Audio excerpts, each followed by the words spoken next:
Good afternoon, everyone. Are you getting all settled in? So, if you didn't get a chance to get a little bite or drink, you'll have time for that afterwards. This afternoon, we're going to start with Daniel Amma. I'm going to tell you a little bit about him. And then we're going to have we're going to have Nelson, then we're going to have Shau. Then we'll have plenty of time for Q&A and food afterwards. So thank you so much. I know many of you drove a long way to come here, and I appreciate that. My name is Marianne Kent-Stoll. For those of you who don't know me, I am president and co-founder of Karimu International Help Foundation. In 2008, my husband Don and I, Don, stand up. Yep, there he is. Yay! Yeah. Embarked on a journey that has just become more and more wonderful. In 2008, we established Karimu, and the man that I'm going to introduce, Daniel Amma, has been a friend of Karimu since its very beginning. In 2007, when Don and I came to the rural community of Ayalagaya and we got off the bus, there was Daniel Amma, a school teacher at Ufani, and the head of Ufani School, Paul Uranimo. And they were greeting us, and they took our heavy bags and they carried them at least 2 miles to deliver us to the family that Don and I stayed with. And there began the story of Karimu. And Daniel has been carrying us ever since.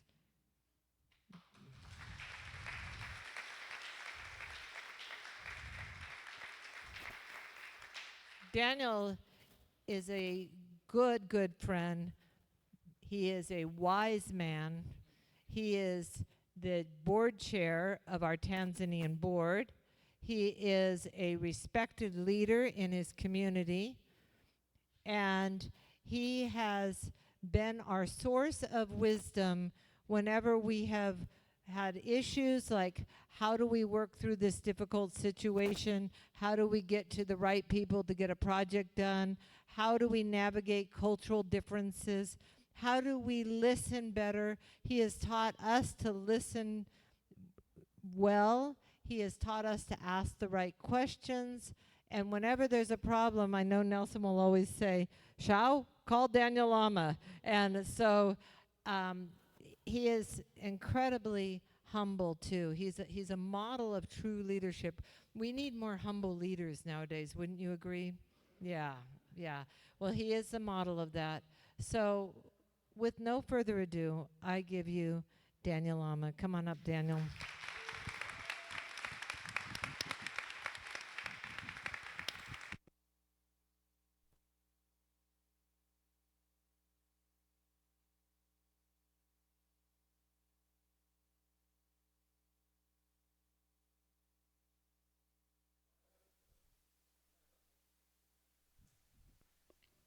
As Marian introduced me, he started with prehistory. Let me now tell you a full history of Karim. As she has said just now, my name is Daniel Amma. Professionally, I am a teacher. I am 54 years. I am married and I have 2 children. My daughter will obtain her bachelor degree in mathematics next year.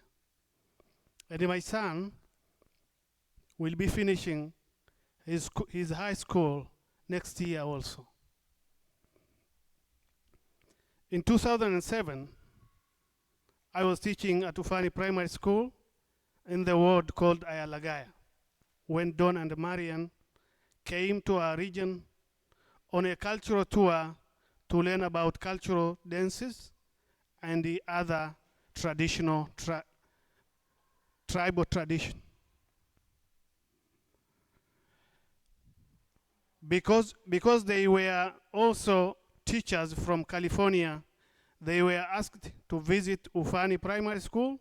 That's when I met with them.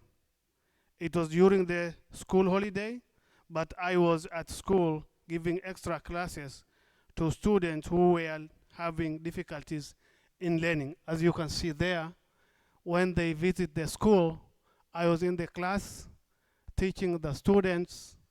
They were looking through the windows. At that time, the condition of Atufani were very poor. The second, the school had 3 classrooms, even though there were around 200 students from the first grade to 5th. The classrooms were almost falling apart as they had many cracks. The walls were just a pile of bricks with no window shutters and doors. Just holes in the walls, as you can see there. No enough no enough desks. Those windows are just like holes on the walls. They had dirty floors and there were not enough desks. Students should sit on the dirty floor to study. There was an old latrine serving the whole school, which was getting full. For that reason, there was the risk of the school being shut down by the health department, government agency, if the lack of appropriate latrine was not addressed. The community was trying to build a new latrine, but they were short of money. The head of school and I showed Don and Marian the environment, and they were shocked. They kept asking how students and teachers could learn in this such poor condition. I could see they were touched and wanted to help. And I believe it was at that moment Karimu was born. They promised to send $500 that was necessary to finish the new bathroom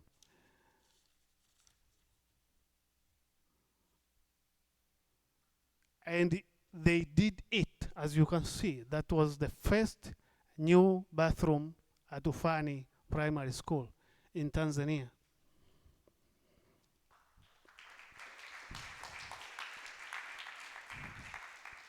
It was clear from the beginning, from the beginning, that Don and Marianne did not position themselves above the poor people of my community.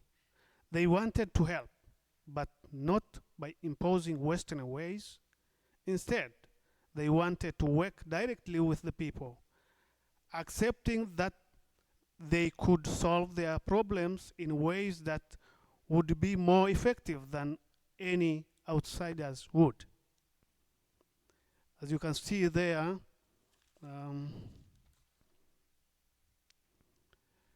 Don is working with another volunteers with other community members. I think this became the first major principle of Karimu to develop true partnership with the community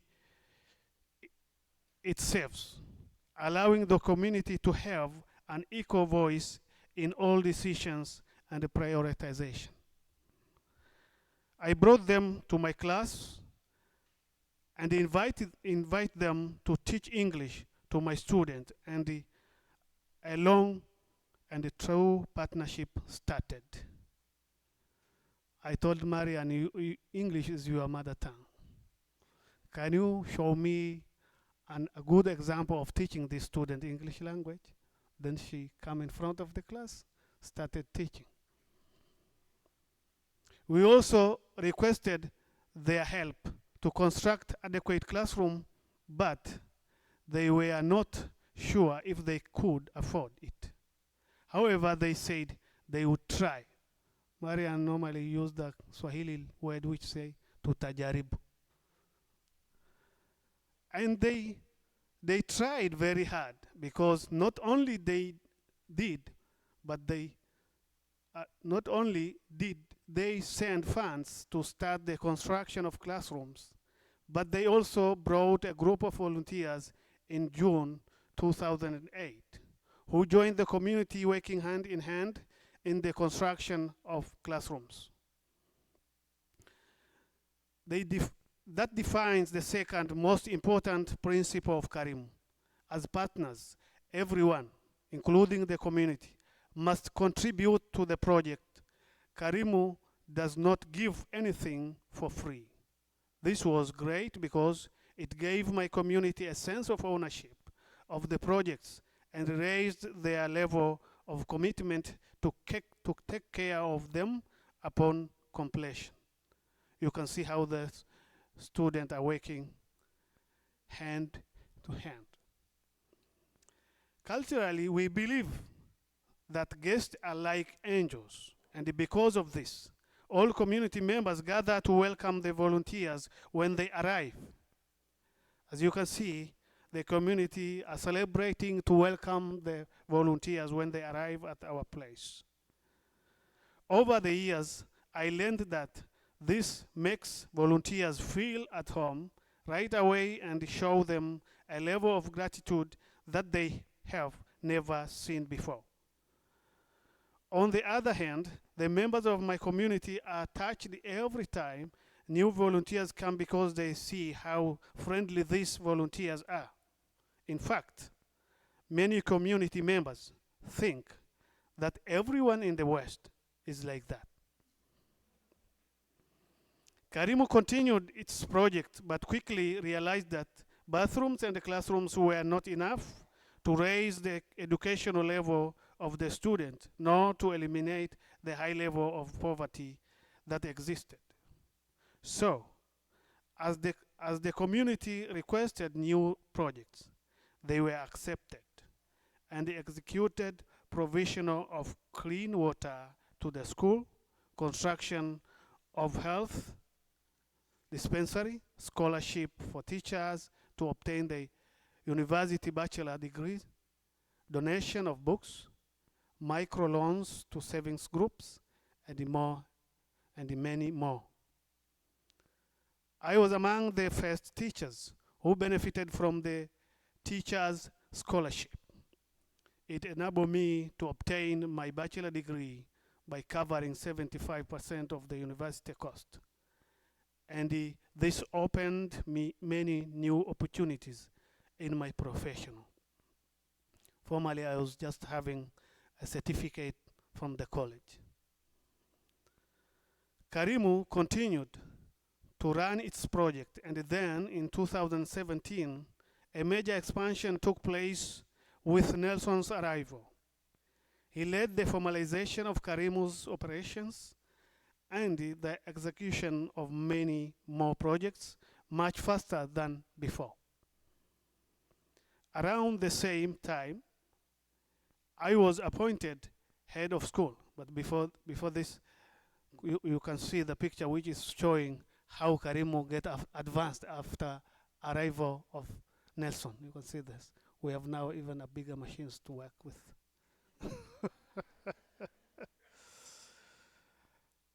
Around the same time, I was appointed head of Ufani School and later promoted to be a ward education officer.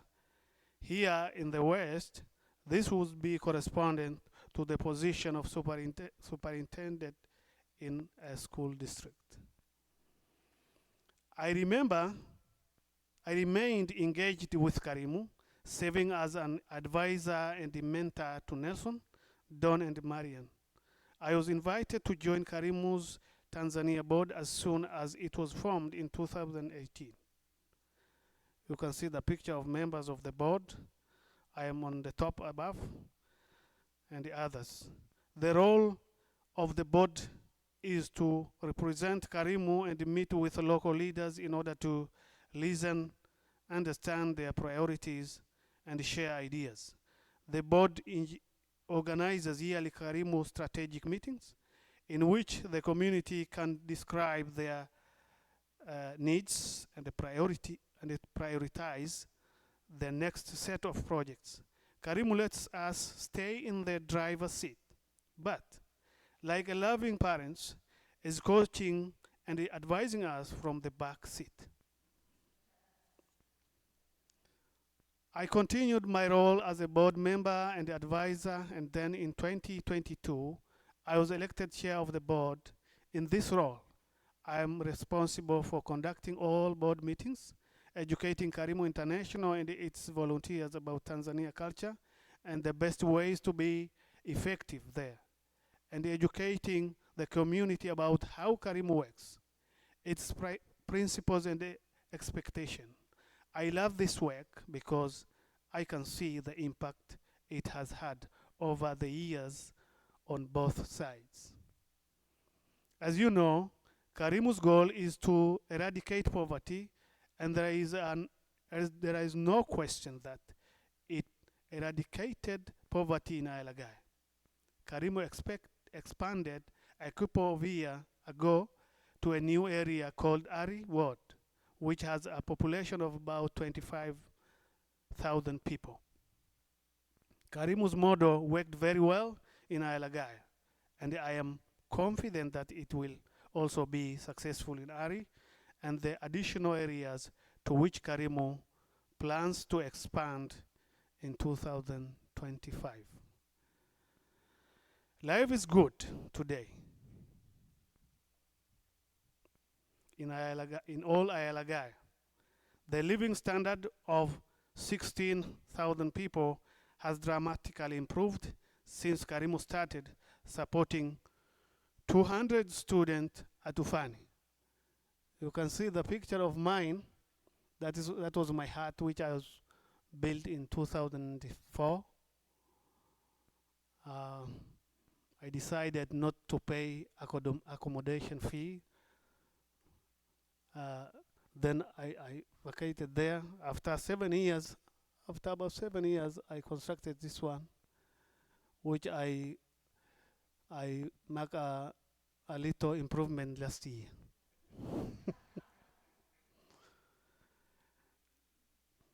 It is hard to express my gratitude and the gratitude of my whole community from the depth of my heart or the flow of my heart. I want to thank you and all Karimu donors, volunteers, supporters, and you all who are here listening to me. May I thank you very much for everyone to pay attention to me. God bless you.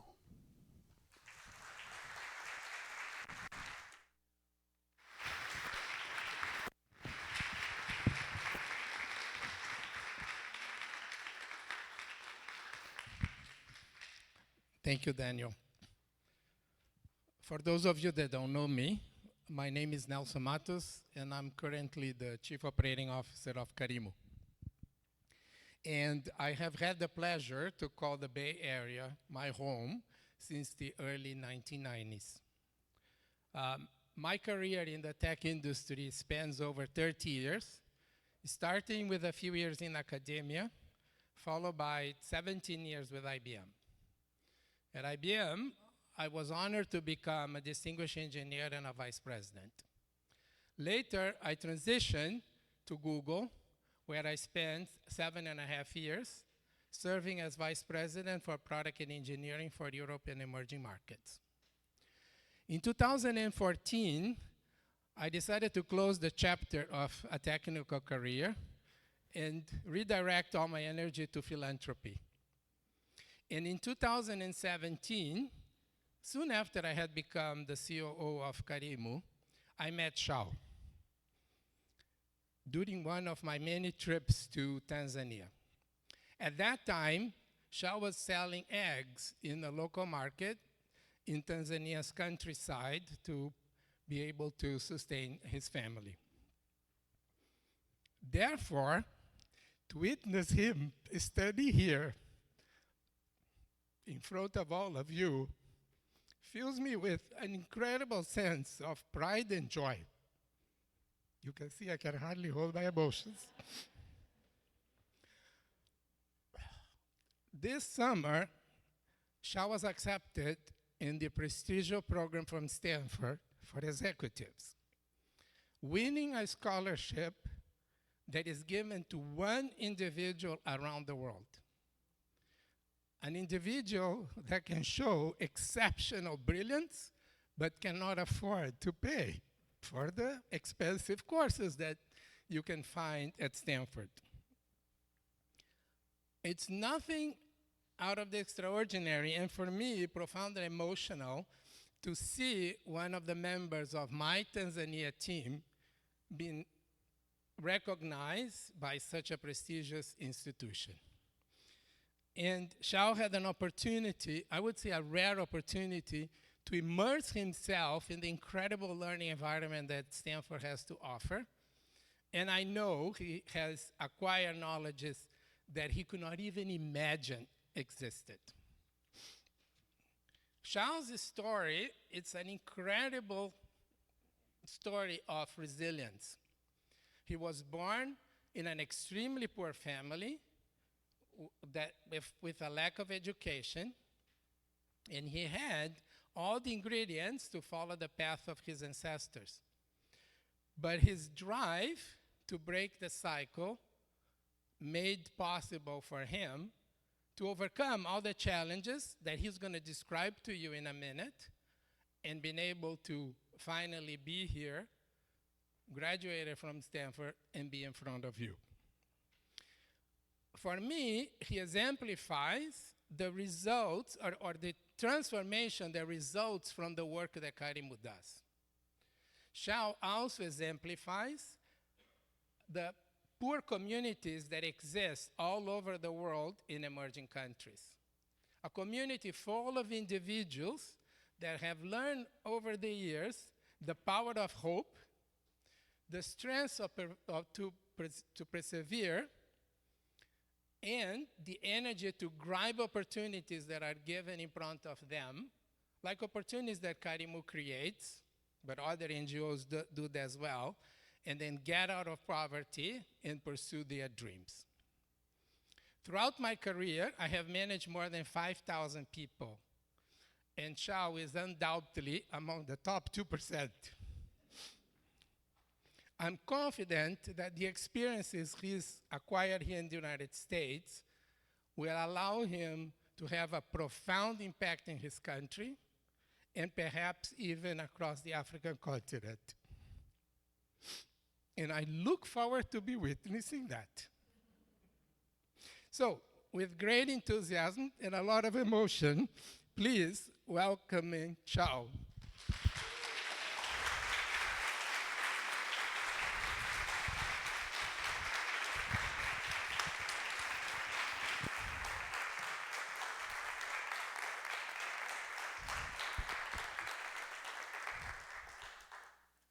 Hi, everyone. Thank you very much, Nelson. Thank you, everyone, for coming. The picture you see there is me who is standing in front of you. 2017 and the 2024. So that is a one person. It's not the two different people. My name is Shau Erro Ae. I was born in Darida Kati, a small village in rural Tanzania. I am 35 years old, and I have 3 children. However, before I start, let me apologize for not speaking freely and reading instead. I am still trying to improve my control of English language. I have tremendous resilience, dedication, and discipline in pursuing my goals. However, I learned over the years that without an opportunity, these traits do not take you very far. Throughout my life, many people and the organization gave me opportunities, and I grabbed them with all my energy. I come from an extremely poor family with 9 children. Nobody had ever finished the high school before I brought the cycle.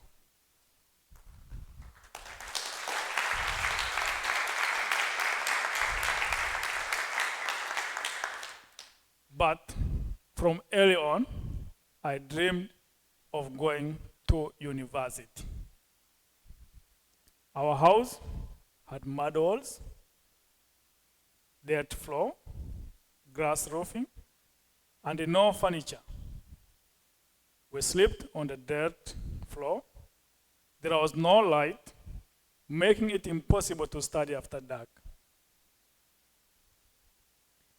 My mother's yearly income was approximately $200 US. That is yearly, $200 US. And the school for one child cost half of this. As such, my mother could not afford to send me to school, and I decided to work to be able to do it. There was no kindergarten in Tanzania when I was young. You had to join first grade directly without knowing anything. And because most people in Tanzania did not know their age, as there were no birth certificate at that time, teachers would attempt to guess a child's age in order to determine if they were old enough to join first grade. They estimate someone's age by assessing their ability to put their hands around the head and touch the ears on the opposite side. You do like this. If you are able to touch your ear, you were mature enough to join school. But if you could not touch your ear, you were too young, and you were not allowed to start the school. This was very disappointing to many children, particularly those who were short. Yeah, this is the typical house of the poorest of the poor family, as you can see.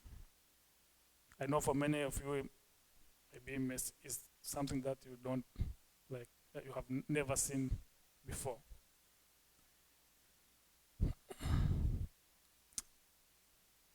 Primary school in Tanzania is 7 years. Middle school is 4. And the high school is another 2, making the 13 years in total. Therefore, significantly less than 9% of Tanzanian children reach high school. The majority end their school life with primary school.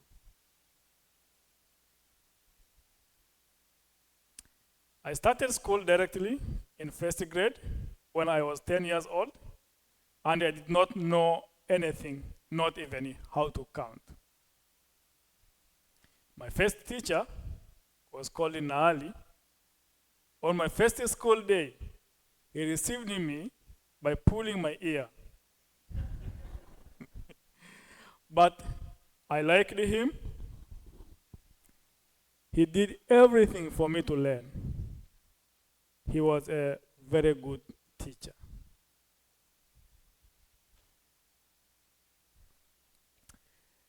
Schools in Tanzania are very poor. There are no school supplies available. As such, when you join first grade, you sit outside and you practice to write the vowels by writing on the dirt floor.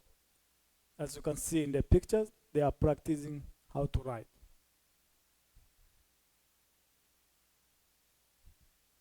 School starts at 7 a.m. in the morning and it finishes at 4:30 p.m.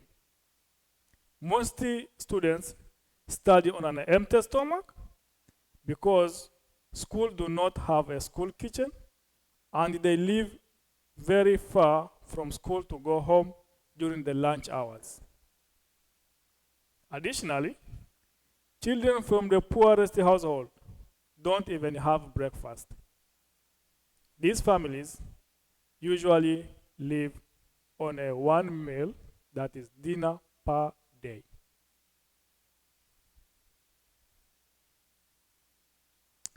After school, when you are back home, you must work. Girls fetch water, and the boys go to the farm to dig or to remove weeds, cutting grass to feed animals, etc. As you can see in the pictures, those are the students, and you have to work after the school. Normally, we wash our clothes on Wednesday and Sunday by hands. There are no washing machines. We wash on these days because there is an inspection for cleanliness of clothes, hair, nails the following day. And if your clothes are dirty, you will be punished by beating the sticks. Discipline is top priority at school, with a corporal punishment by beating 3 to 6 sticks, boys on their buttocks, girls on their hands. If you did not do your homework, you will be nailed down in front of the class plus 6 sticks. However, nowadays, the government is restricting the number of sticks to only 3.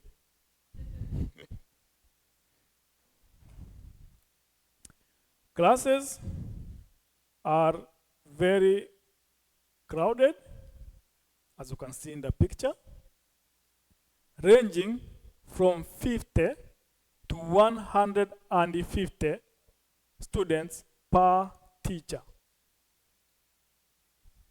Therefore, teachers appoint students to help them.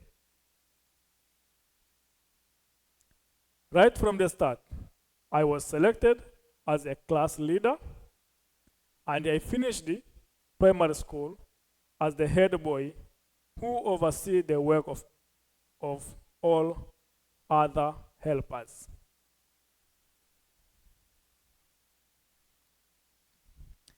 These students' leaders in our school are responsible for the school operation. There is no staff in our schools, and therefore, all work is done by the student, cleaning the bathrooms, fetching water, working on the school farm to provide a little funding for the school, etc. As you can see in the picture, that is the activities the students do in Tanzania. Grade 7 is the most important class in primary school because it is when there is the national exam that determine if you are allowed to join a middle school. When I did my class 7 national exam, I had colleagues whose age varied between 17 to 26 years old. I did the national exam at Bacho Primary School, and I received the grade B. As I mentioned before, on average, only about 1/3 of the students pass the national exam. For instance, in my class, there were 31 students, and the only 12 students passed the exams. That is 10 boys and 2 girls. One of these 2 girls is my wife.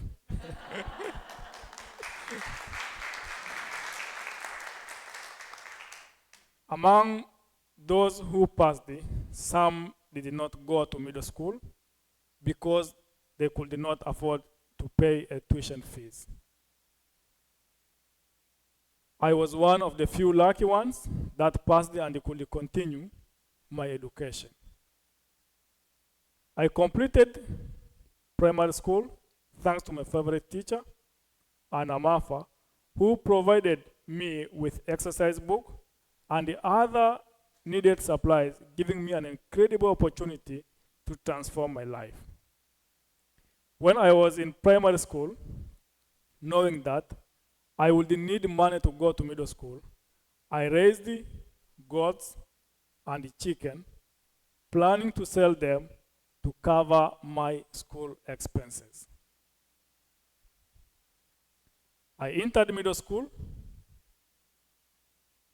in 2006, but during those days, there was no any middle school in my area, and so I had to join Dareda Mission Secondary School about 10 miles from my house. So every day, I walked these 10 miles each way to reach school and get back home. I had to start walking at 5 a.m.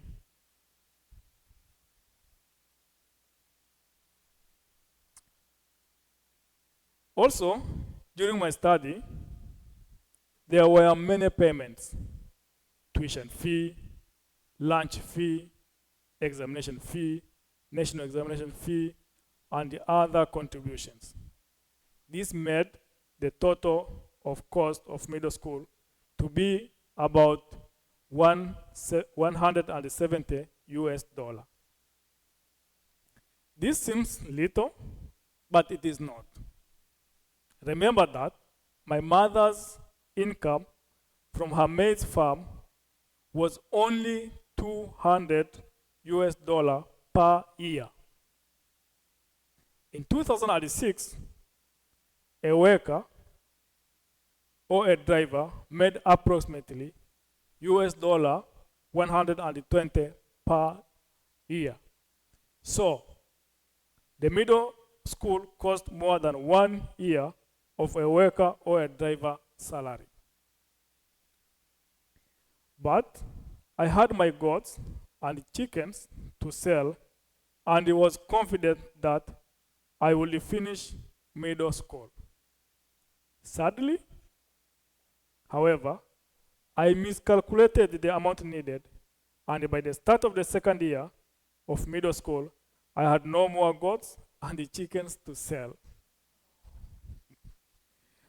I decided to visit my father to ask him to help pay for my studies, given that other fathers did that for their children. He was living 60 miles from my mother's place, and I worked 20 hours. I remember it very clearly this day. I start working from 4:30 a.m. to midnight. I was exhausted. After explaining to my father how much I needed his help, he rejected my request. I was exhausted, and then asked him to give me at least the money for a bus to bring me back home. But he rejected that too. So I walked the 60 miles back, totally disappointed, but still thinking about how I could make my dream of going to university come true. I never gave up my dream. One of my many attempts to solve my challenge, I went to church and prayed, and the Catholic priest in whose choir I sang saw my disappear The church then offered to pay a portion of my tuition fees, and the rest was covered by my mother and many other relatives. This was another opportunity that I was given to me, and I took it with strong dedication to succeed. Just like in primary school, I had several leadership positions in middle school, and at the end of the 4th year, I set for national exam, and I performed it very well.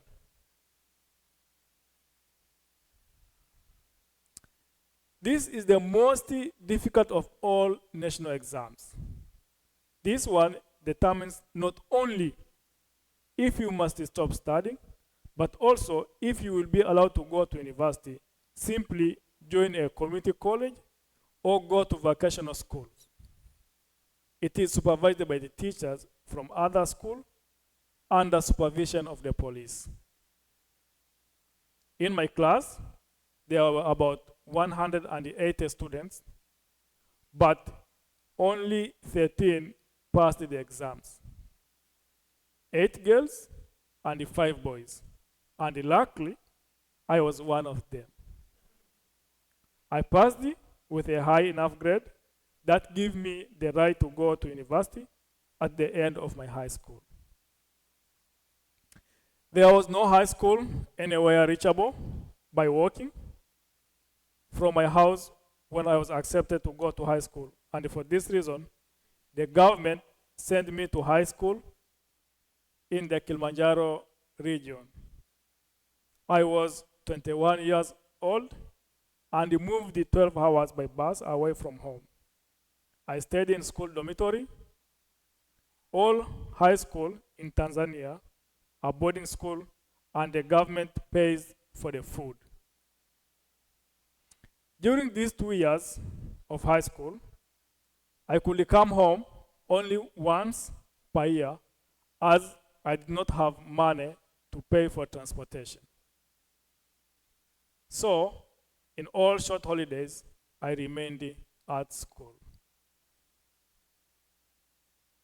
Also, in high school, I had a leadership position, and upon completion, I entered the Ruaha Catholic University thanks to college loan provided by government.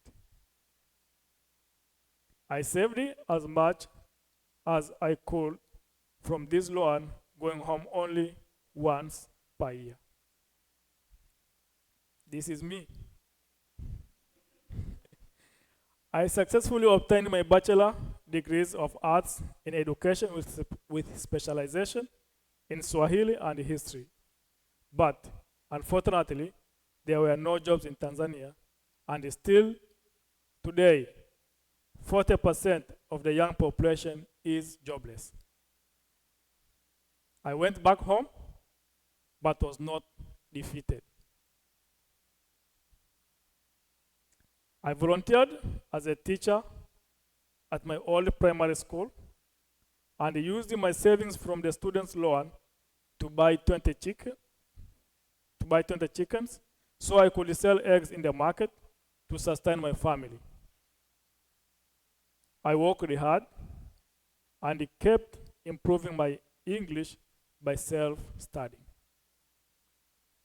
Then, in 2017, I was hired as a translator for a group of Western volunteers.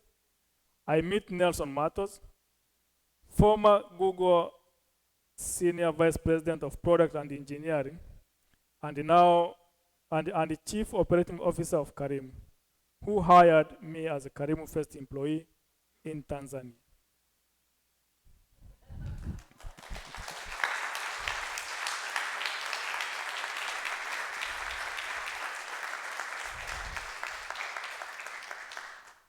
Karimu was the biggest thing that happened to me. It gave me so many other opportunities, and I took advantage of every one of them. I was trained on financial services, learning about record keeping. the importance of savings, decision making, and loans. I joined the Karimu Vanilla Project. I am experimenting with the use of biochar to reduce the use of industrial fertilizer, increasing yields. I'm already driving the introduction of avocado for export in the region and have learned how to raise chickens commercially. I have taken computer training, learned about the internet, training on photography, project management, leadership management skills, conflict resolution, and much more. Today, I own gorgeous house, several farms, a motorcycle. My children are picked up every morning and driven to an outstanding private school in Babati, the capital of the state. My wife and I have 2 maids who help us at home and several employees taking care of our farms. We are very happy couple with 3 cute little boys. Karimu really changed my life, but it's also completely transformed the region I was born, giving similar opportunities to everyone, and I am just one of the 1,000 who benefited from it. When I started, I was just a junior, brand new employee who was trying to learn absolutely everything. And in my community, there were no health center, no clean water. Less than 9% of our children finish high school. Everyone lived in mud houses with a straw roofing and slept on the dirt floor. And many families had only 1 meal a day. Today, I'm Karimu Regional Director, leading a local team of 7 people who become the best NGO in the Manyara state, and we raised 15,000 people out of poverty. I'm going to repeat this.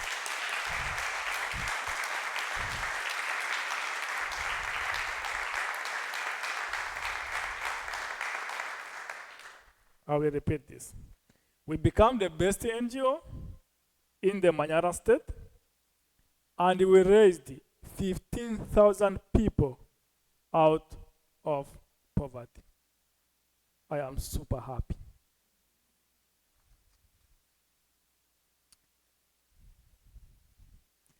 Our sanitation problem have been fully addressed as we constructed highly quality bathrooms in all public facilities, that is schools, clinics, etc. Introduced the mandatory hygiene training in all schools and the clinics. The picture you see is the new bathrooms in all schools in my ward.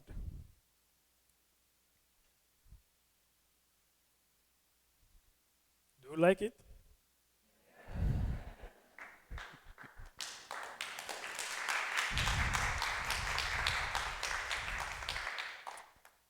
And everyone in our region lives within 500 yards of the clean water points that provides water for free.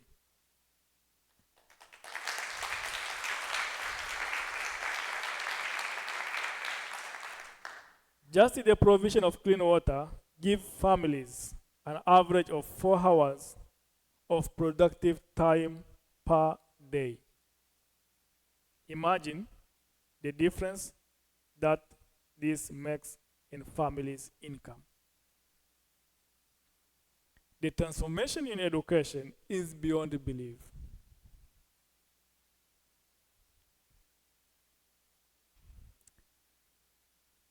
This is my primary school now. As you can see, the classes are very nice and very attractive for the students. We rebuilt all schools, transforming them into attractive learning environment for students. That alone increased the enrollment of students by over 30%. We have the third cleanest school in the country, the best primary school in the state, and our middle school is in the third best school in the country.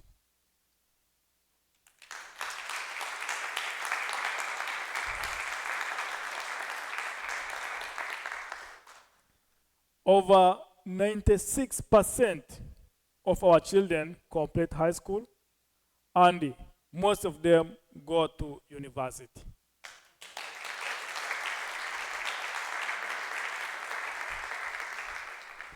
Above all, the improvement in girls' performance is astonishing. 7 years ago, 158% more boys than girls passed the national exam. Now, more girls than boys pass.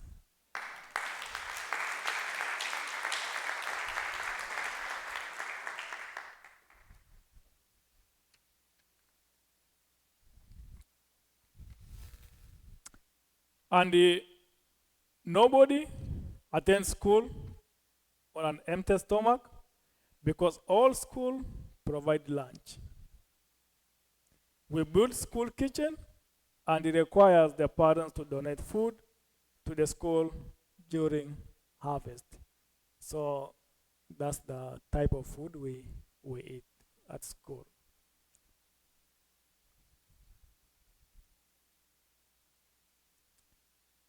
My team also dramatically improved the overall health of the region. Today, we have the best mini hospital in the state, and our health dispensaries are the best in the district among 67 clinics. We have seen 50% increase in doctors' visits by children and twice as many adults coming for general medical services. Our child vaccination rate is, according to the World Health Organization, among the highest in the world.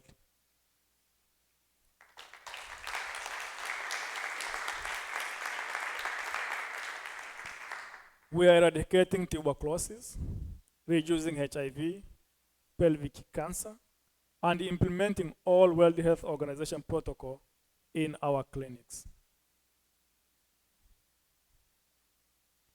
We also helped increase the income of the families by introducing highly profitable crops and livestock such as vanilla, green beans, chickens, etc. And by providing entrepreneurship training, teaching them to save and giving microloans to members of their community. Today, you hardly see mud houses in our region. Everyone lives in brick houses with metal roofing, owns a cellular phone, and a small solar panel to charge it and provide light at night. For more achievement, you can go and check our website, karimufoundation.org. Yes, eliminating extreme poverty is not a dream, it's a reality. And my team and I have a data to prove it.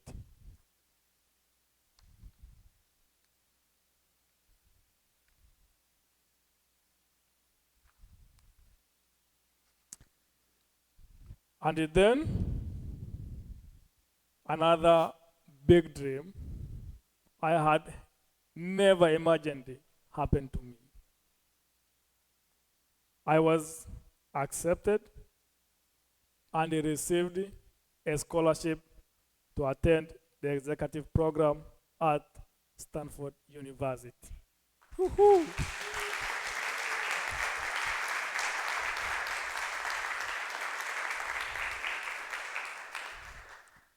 Coming to USA and attending the Stanford executive program has been another major opportunity in my life.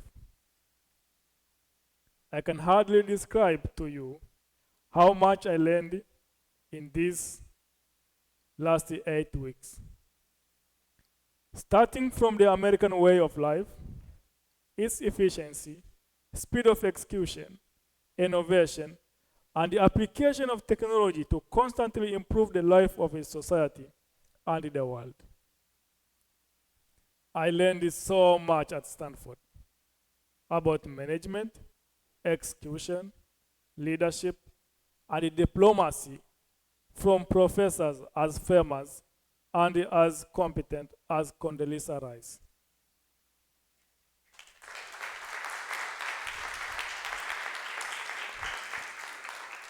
It was incredible.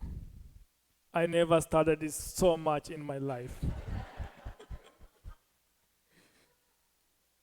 And I am ready and excited to apply everything I learned and bring Karimu to the next level.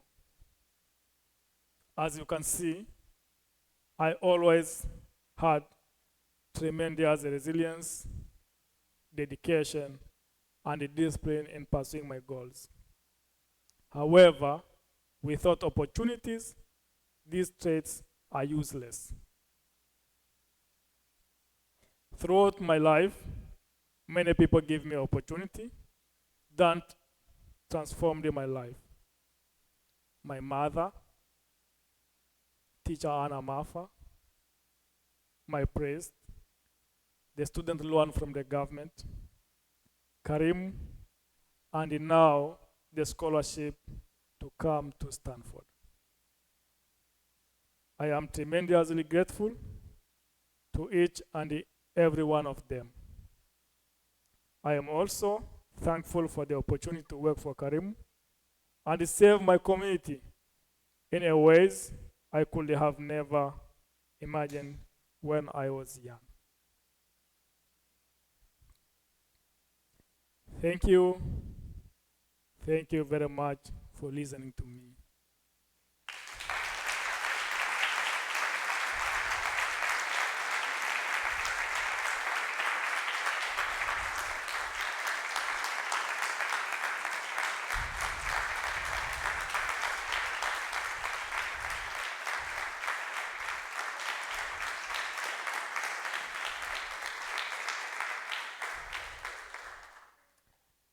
Okay, now is the time for questions. Welcome.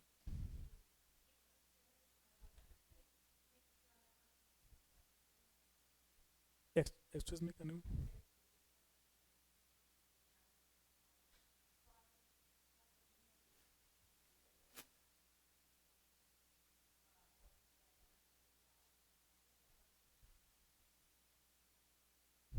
I, I,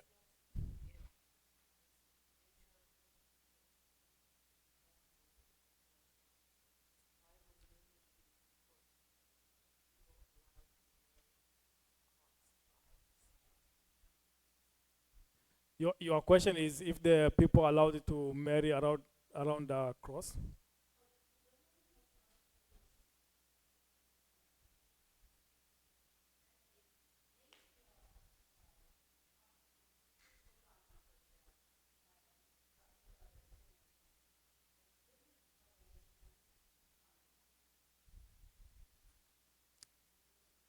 Who makes the decisions in your society, the men or the women or both? Men and the women make the decision. Yeah.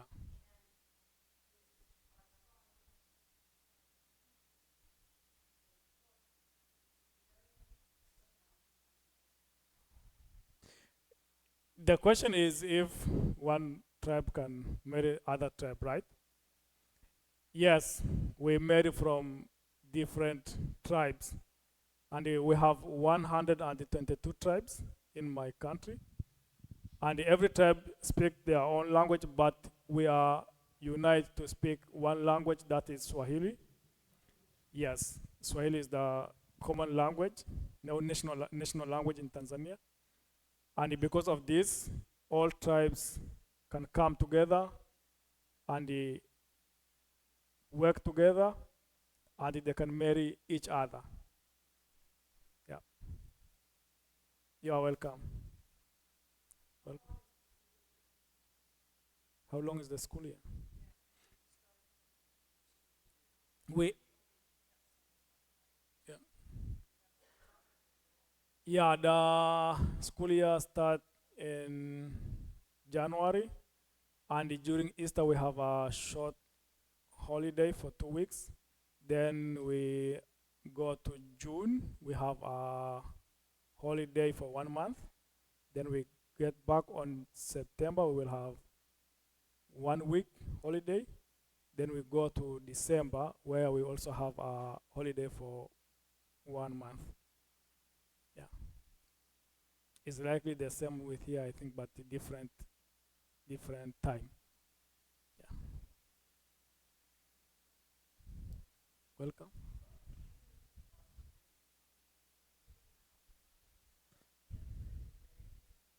Thank you very much. She's asking what I'm gonna bring to Karim. First of all, we have studied a lot of things, and I prioritize on what I'm gonna bring to Karim. For now, I come up with 5 things that I'm gonna bring. Number one is to increase or to grow my leadership skills. Number two is to build staff, because I learn in order for the organization to grow, you must have competent and efficient staff, people who will be working for you. Number three, I want to develop a clear strategic plan for Karim to be in the next level.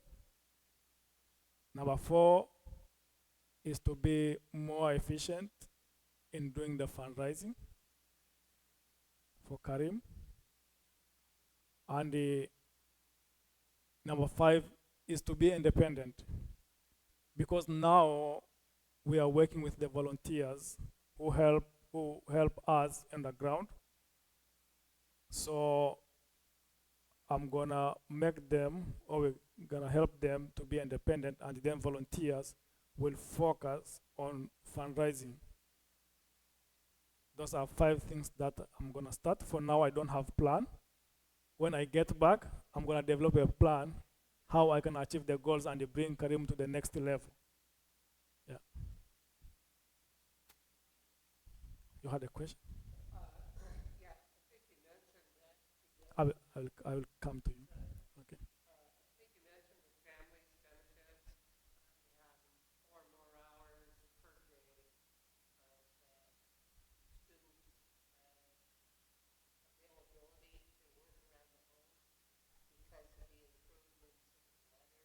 Mhm.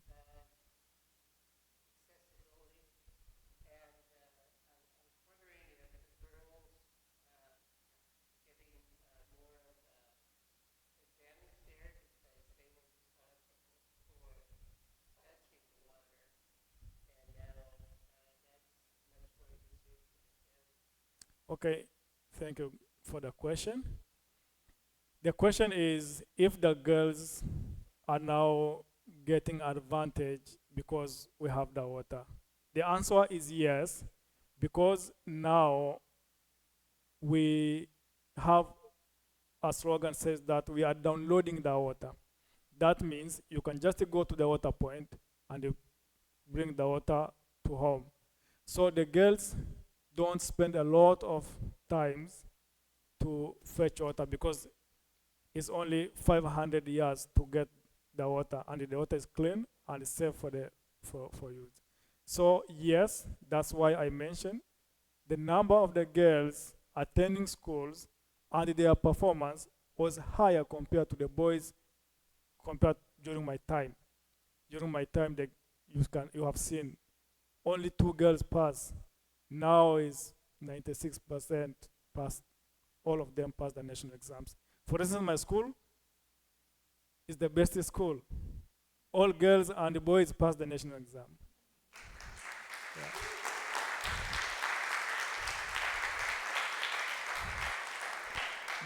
The same to the middle school. All girls and the boys pass the national exam. So you can see because before you spend 4 hours going fetching water is very far, and you have to carry a big bucket in your head. But now you can just a gallon of 5 liters and you bring the water very easily. That's why we now, when we come to visit my country, we say we are downloading water and we are not fetching water anymore. Thank you very much. In the back.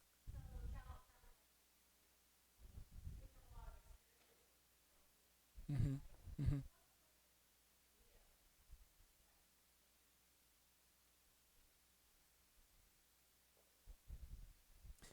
Can can you repeat?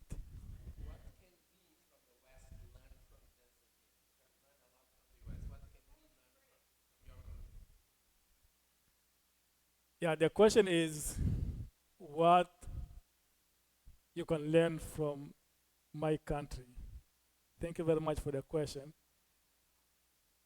Uh, I think there is a lot to learn, and I am warmly welcome you to visit Karimu,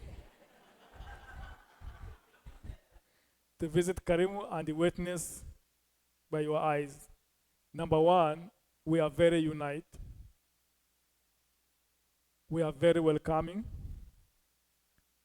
and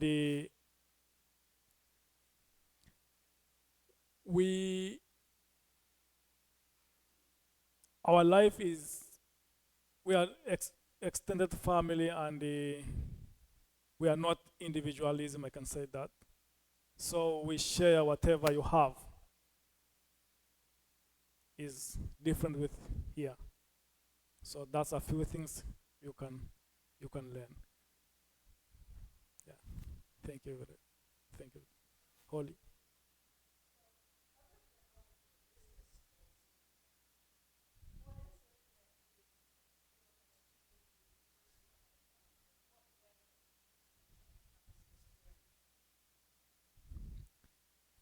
It's a lot, but the question is what personally changed me from here. I can say it's a lot, but I'm gonna mention few. The number one is speed of doing the things. Speed of doing things. I think, as you know, we don't think a lot about maybe time management in my country, in my culture. But here, everything is speed. Everything is efficient. So, and I learned from the classes. For instance, the first week it was very difficult for me because the professor asked the question in 1 minute. All students already answered the question while I'm still thinking. So personally, that's the first thing that changed in me, and also the way of thinking has changed me a lot because since in my go until I just came, I have never been outside of my country. So now it's like before is my thinking way was like limited with the environment where I grown, but now there is a lot of diversity you can see. So my ways of thinking is now very different compared to before I come here and attend Stanford. Not only that, but also the way I'm gonna train my kids Yeah, I'll be doing different things for my kids because one of the classes we learn is about the learning by action. We don't have that in Tanzania. Yeah, so I'll be doing that for my family and my kids. Thank you very much. Yeah.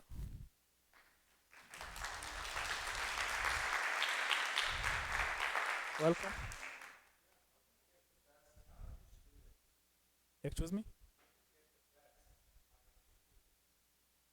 How do I get the best of the students?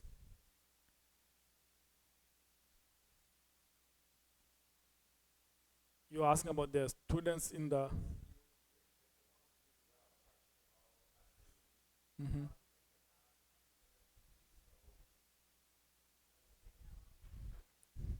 Maybe I'll ask Daniel Ahmad because he's a teacher. He can answer that question.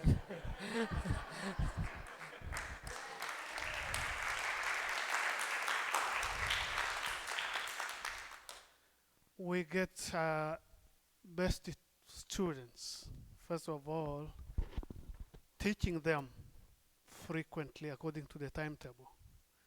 Second, giving them many exercises and giving them uh, home homework. Then having more teaching aids in the classrooms. We say class which is speaking. If you enter in the class, in the walls, everywhere there are class teaching aids which can help the students. And you can evaluate that by giving them a test or an examination. I think I answered.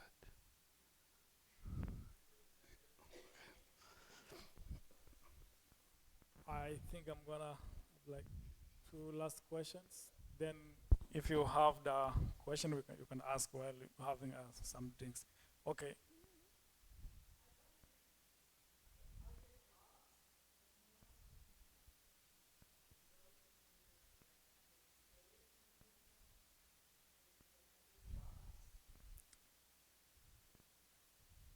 As I mentioned, 40% still jobless in Tanzania. However, if you get education, you can create an opportunity of you to work and have more income.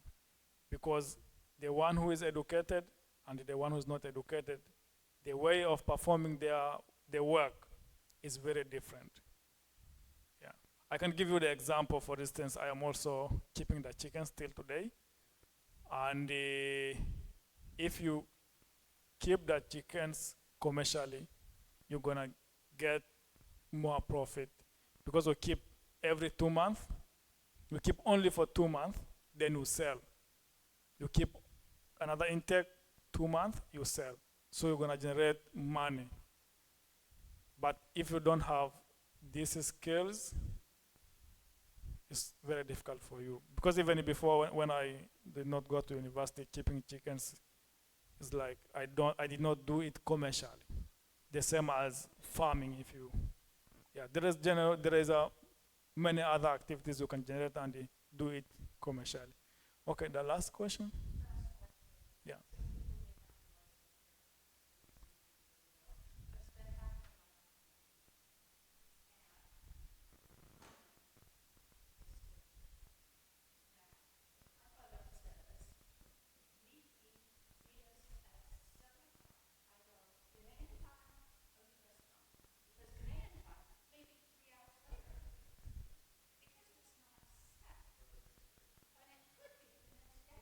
Mhm.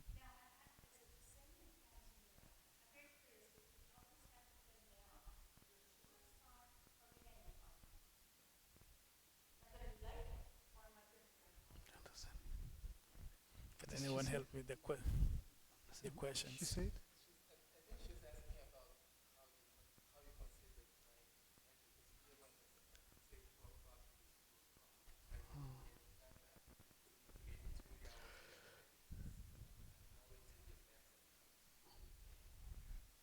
The difference of different hours?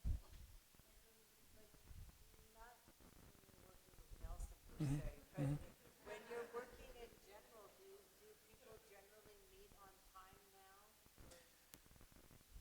now? Okay, thank you very much. The question is if the people have a meeting, they can go on time, right? For the community meeting is still a challenge. You call the meeting maybe at 1, but you say the meeting will start at 12. So, however, for if it is the educated people, 1 is 1. So many people change. And the leaders also nowadays are changing. You can call the meetings if it's at 8 a.m. or any times they show up. We are changing, yeah. I can say it's not as before, but in the community we still have things to do. So let me take this opportunity. Thank you very much for the questions, and thank you very much for coming and listening to me. Thank you.